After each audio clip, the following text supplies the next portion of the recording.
Assalamualaikum warahmatullahi wabarakatuh. Selamat pagi. Minggu ini kita sudah masuk minggu ke-7. Berarti minggu depan kita sudah UTS. Nah, materi yang mau saya sampaikan minggu ini ada dua. Yang pertama, transaksi luar negeri, ekspor impor. Kemudian yang kedua adalah akuntansi untuk kantor cabang. Nah, di video kali ini saya akan menjelaskan materi tentang transaksi luar negeri lebih dahulu. Materi transaksi luar negeri saya bagi ke dalam dua video. Yang pertama, sesi 1 akan saya jelaskan transaksi luar negeri ekspor impor. Kemudian yang kedua, nanti di video kedua saya akan menjelaskan transaksi hedging.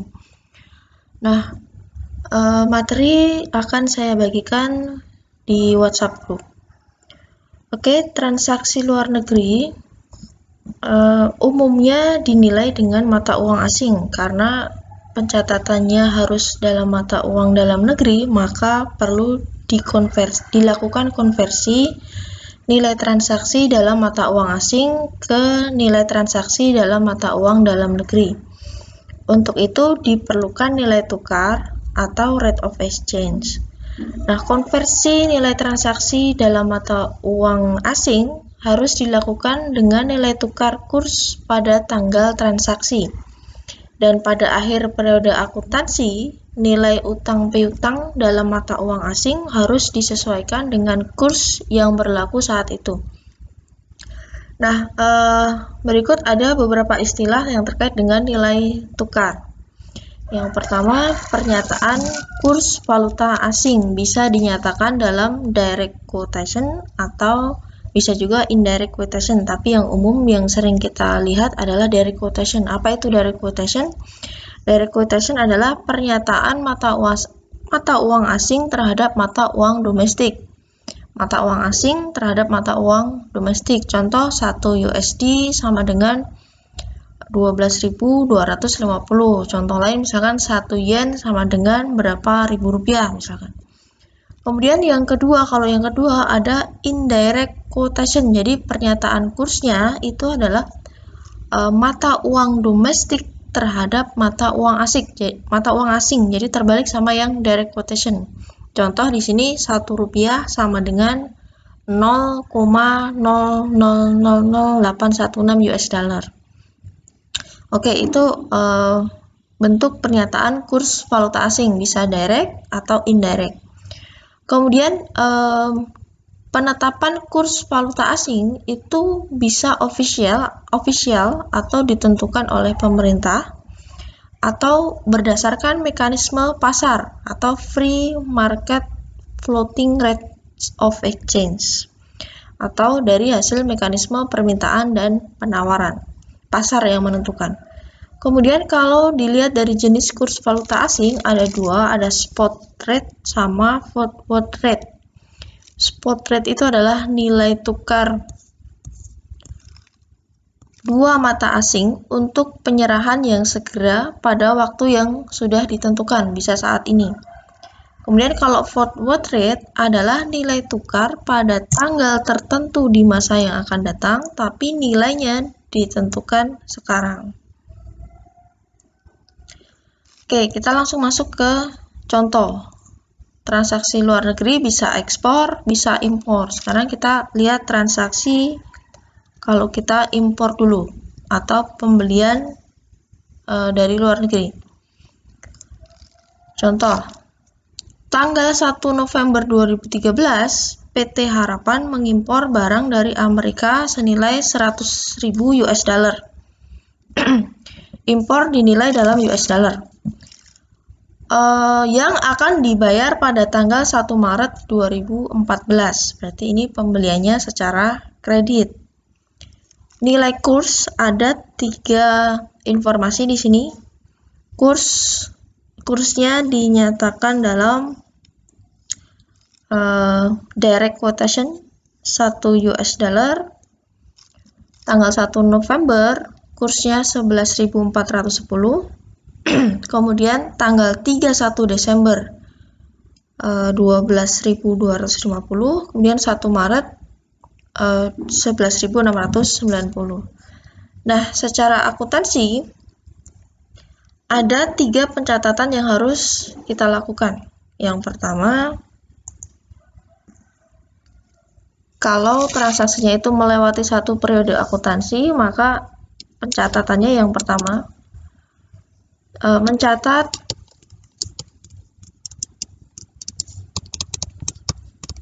transaksi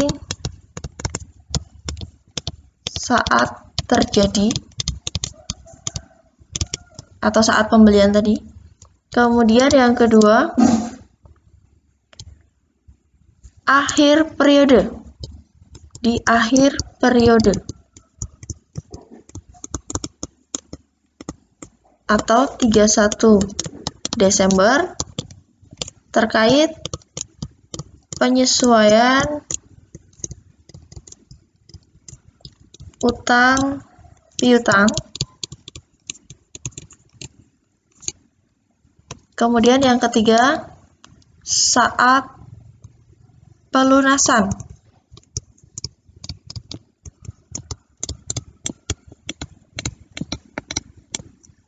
Oke, sekarang kita lihat transaksinya lagi.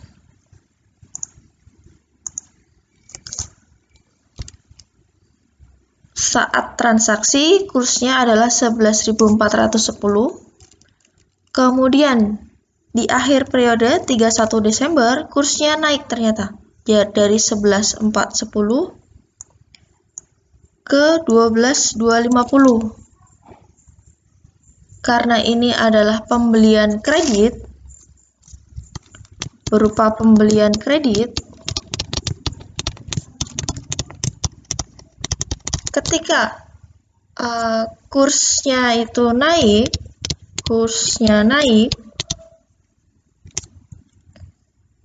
maka otomatis utang dagang kita juga naik. Ini adalah kabar nggak baik, bad news.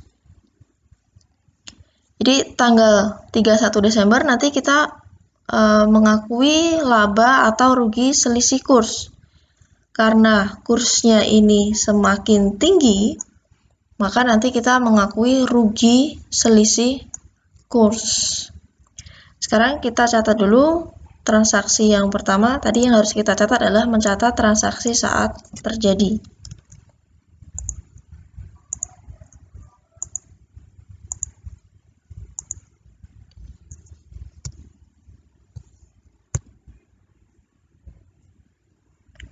Oke, yang pertama tanggal 1 November 2013 mencatat pembeliannya dulu.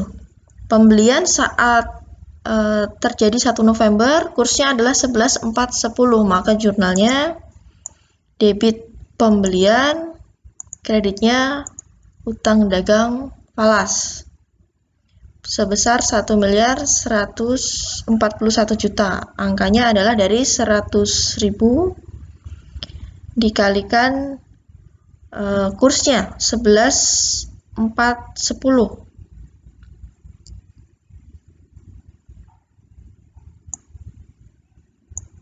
Oke, dari pembeliannya 100.000 US dollar nilainya, saya kalikan kurs 1 November 11.410. Debit pembelian, kredit utang dagang falas.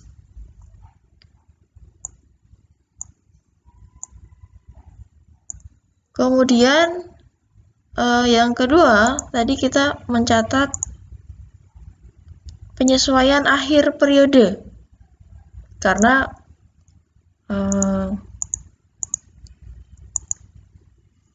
pembeliannya ini, transaksi pembeliannya itu melewati satu periode akuntansi, November, Desember, kemudian pelunasannya 2014, Maret 2014. Oke, di akhir periode kursnya naik. Yang tadinya waktu kita beli kursnya 11.410, kemudian 31 Desember naik jadi 12.250. Jadi ada kenaikan kurs. Padahal kita posisinya adalah utang karena tadi pembelian kredit. Karena kursnya naik, otomatis kita harus menyesuaikan utang kita, utang dagangnya. Jadi jurnalnya karena kursnya naik, maka kita akui sebagai rugi selisih kurs. Angkanya dari mana? Dari 12.250 kurs 31 Desember saya kurangi dengan kurs saat transaksi 11.410. Saya kalikan nilai transaksinya 100.000 US dollar. Jadi dari 12.250 saya kurangi 11.410, saya kalikan nilai transaksinya 100.000 US dollar. Jadi utang dagang kita bertambah sebesar 84 juta. Diakui sebagai rugi selisih kurs. Kemudian transaksi berikutnya adalah transaksi saat pelunasan karena akan dilunasi tanggal 1 Maret 2014. Tanggal 1 Maret 2014 kursnya adalah 11.690, turun lagi.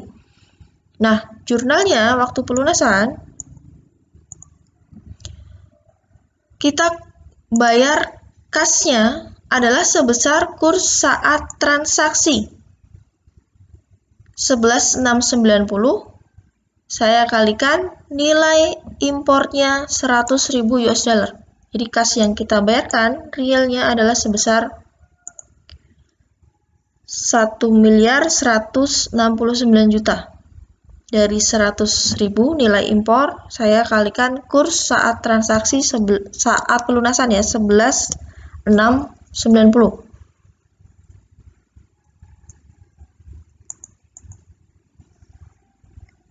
Kemudian, utang dagang yang mau kita lunasi adalah sebesar 1.225 juta. Ini dari mana? Ini adalah penjumlahan. Tadi kita mendebit. Oke, saya bikin akun T, utang dagang falas dalam bentuk dolar. Tadi awal kita mengkredit jurnal tanggal berapa ini tadi? Jurnal 1 November kita mengkredit 1.141 juta. Ini jurnal 1 November. Kemudian 31 Desember karena kursnya tadi naik, utang kita bertambah 84 juta.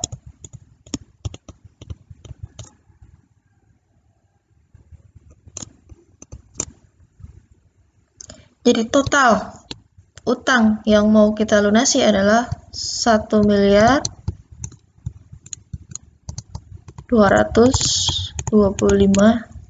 juta. Selisihnya kita akui selisihnya kredit kita akui sebagai laba selisih kurs. Kalau selisihnya debit kita akui sebagai rugi. Ini selisihnya selisih kredit, maka kita akui sebagai laba selisih kurs. Jadi sebenarnya dari transaksi ini tadi tanggal 31 Desember itu kita mengakui rugi selisih kurs, rugi selisih 84 juta. Kemudian tanggal pelunasan 1 Maret kita mengakui laba selisih kurs 56 juta. Jadi sebenarnya rugi kita itu hanya sebesar 84 kurangi 56. Jadi hanya sebesar 28 juta. Ini adalah rugi kita dari transaksi impor.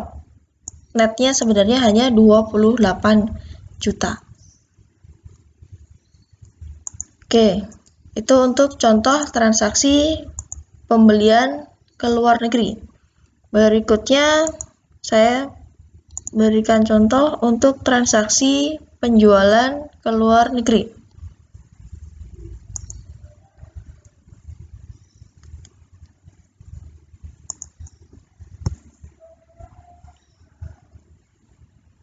Tanggal 1 November 2013, perusahaan ekspor barang ke Amerika. Nilainya 125.000 US dollar. Ekspor dinilai dalam US dollar. Yang akan dilunasi tanggal 1 Februari 2014. Melewati periode akuntansi lagi. Berarti pencatatannya nanti kita ada 3 juga. Mencatat transaksi saat terjadi penjualan, berarti tanggal 1 November. Kemudian yang kedua, penyesuaian akhir periode, berarti penyesuaian piutang karena kasusnya kita menjual. Kemudian saat pelunasan. Nah, sekarang kita lihat kursnya. Pada tanggal 1 November 2013, PT Sejahtera ekspor barang ke Amerika senilai 125.000 US dollar dilunasi 1 Februari. Nilai kurs 1 November 2013 11.410, 31 Desember 12.250, kemudian saat pelunasan 12.310. Nah, 31 Desember ini kita lihat. Tadinya saat penjualan kursnya 11.410, tapi di akhir periode jadi 12.250. Karena penjualannya adalah kredit, maka nanti jurnalnya adalah piutang usaha atau piutang dagang ke penjualan. Berapa? Nah, 31 Desember penyesuaian ternyata kursnya lebih tinggi menjadi 12.250. Maka nanti di akhir periode 31 Desember kita menyesuaikan akun piutang usaha. Nah, kalau piutang usaha itu kan aset. Oke. Kalau kursnya naik,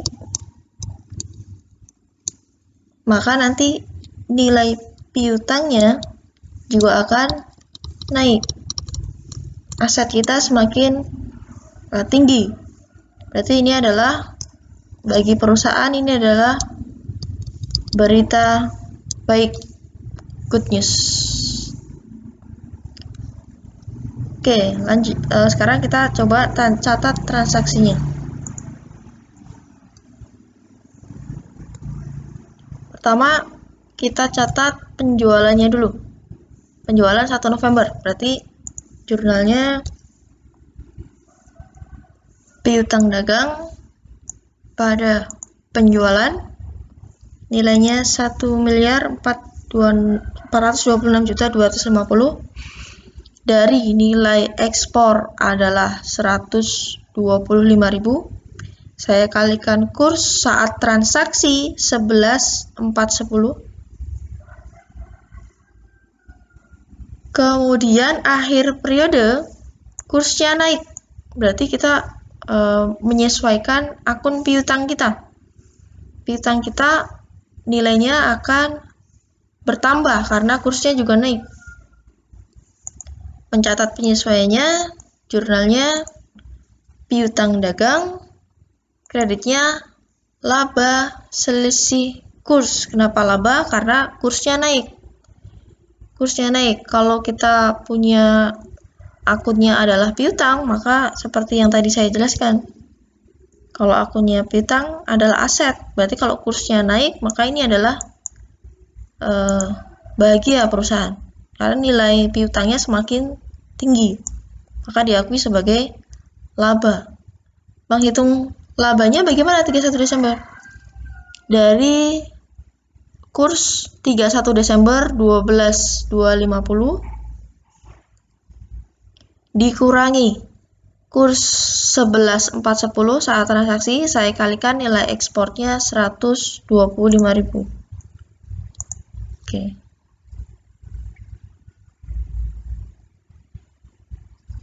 Kemudian saat pelunasan 1 Februari 2014 kursnya naik lagi ternyata 12.310. Berarti kita juga mengalami laba kembali nih karena kursnya ternyata naik terus. Nah, sekarang kasnya dulu. Kas yang kita akan terima adalah sebesar kas saat kurs saat pelunasan terjadi. Berarti 12.310 ini saya kalikan nilai penjualannya 125.000 US dollar atau sama dengan 1.538.750 dari nilai penjualannya 125.000 US dollar, saya kalikan kurs saat pelunasan 12.310. Kemudian piutang dagangnya adalah yang mau kita lunasi adalah sebesar 1.531.250. Dari mana nih? Dari tadi kita tanggal 1 November debit piutangnya 1.426.250 tambah penyesuaian 31 Desember piutang dagangnya debit lagi 105 juta. Jadi kalau dibikin akun T lagi, piutang yang mau kita lunasi adalah piutang dagang falas 1 November kita tadi mendebit 1.426.250. Kemudian 31 Desember ada penyesuaian piutang 105 juta. Maka total piutang yang akan kita lunasi adalah 1.531.250. Selisihnya selisih kredit. Berarti kita akui sebagai laba 7,5 juta. Jadi kalau kita hitung kerugian dari selisih kursnya, tadi awal kita mengakui laba selisih kurs tanggal 31 Desember 105 juta. Kemudian saat pelunasan kita laba lagi 7,5 juta. Jadi total laba kita untuk transaksi ekspor ini karena perbedaan selisih kurs jumlahnya sama dengan